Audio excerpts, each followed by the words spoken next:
If you look right there, that's where my finger went through it.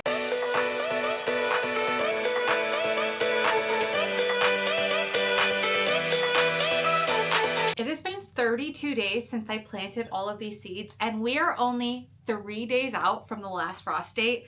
Now, I'm not exactly ready for that, but these plants are. This first one is kind of really gross. Last night I stuck my finger right through it, and you're gonna see what I mean, and it was so gross. The sweet potatoes have been growing so much. Look at this guy.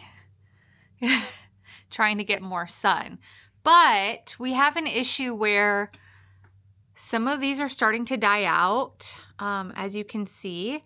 And if you look right there, that's where my finger went through it. It is very mushy to the touch. And this one's starting to die out, right? Well, it's getting mushy right here. Not exactly sure why. I don't know if it's because I watered it, I didn't water it enough, because they're not supposed to get mushy. This one never took off, and this one is still hard as a rock. Over here is still hard, but it's mushy here. This is the same amount of mush that this was about 3 to 4 days ago. Back here we have some more sprouting going on. This one started sprouting, but it really didn't take off. This is my very first bin of the transplant and up pots, and we have some exciting developments.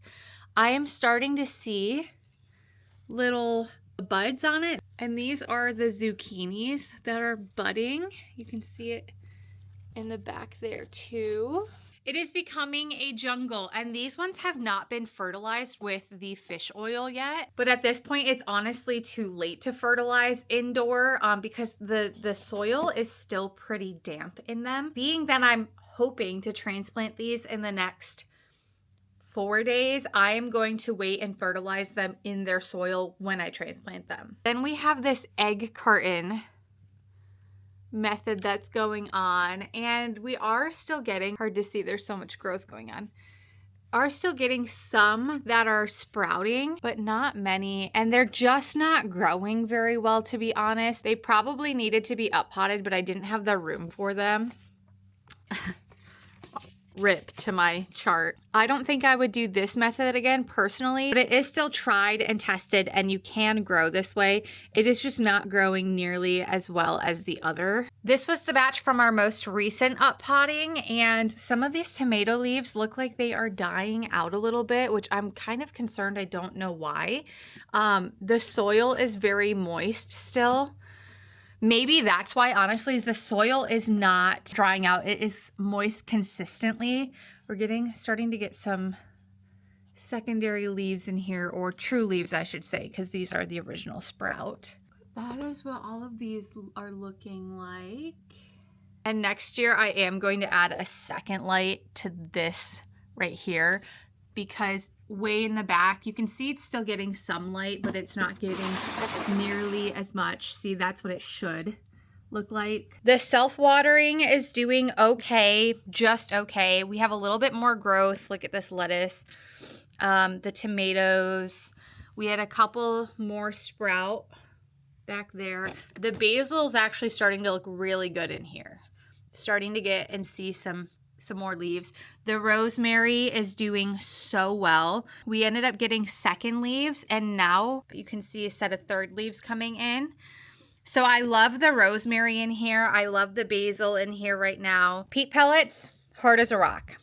Nothing's going on here. These just need to be thrown away, honestly. Lemon balm and spinach, neither of those ever sprouted. Those were the only two things that did not sprout in any of these methods. And this tray is also in the recent up pot, but it did not get the fertilizer like this one did.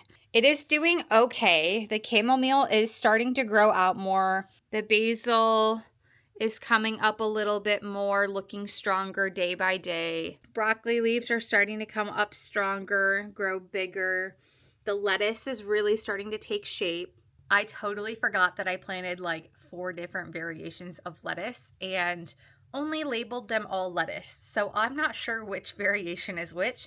We will find out once it grows bigger in the garden. Now I have some thoughts and opinions on these two. So first, these are the tomatoes. This first part is the tomatoes, and they really have sprouted in the last few days. They were struggling before that. Their first leaves are dying off on pretty much all of them. But the rest are the zinnias and the marigolds. The zinnias here, I'm noticing that they are sprouting quite tall compared to these zinnias, but these zinnias are getting massive leaves in comparison. So these are more short and stubby but thicker, and these are taller but thinner. And their growth rate, these ones are growing a little bit slower than these ones. See, we have a new set of leaves coming in, the third set, and we still are only at 2 leaves on all of these. These have not been fertilized. These have been fertilized. When we look at the marigolds as well, I took the strongest ones to up pot, but they are still doing pretty well in here. These up potted ones, they are much bigger and have way more leaves. And I was concerned, do you see all those little speckles? I thought maybe I had a pest infestation or something going on. Turns out that is absolutely normal for this type of marigold. Something about their oil glands secreting, and that's what causes that bumpy brown spots. But yeah, I totally thought those were pests. They are not. So the marigolds, again, these are much bigger. They are doing way better than the ones in here. But I wonder if I had fertilized this, if it would also be thriving as much as these ones.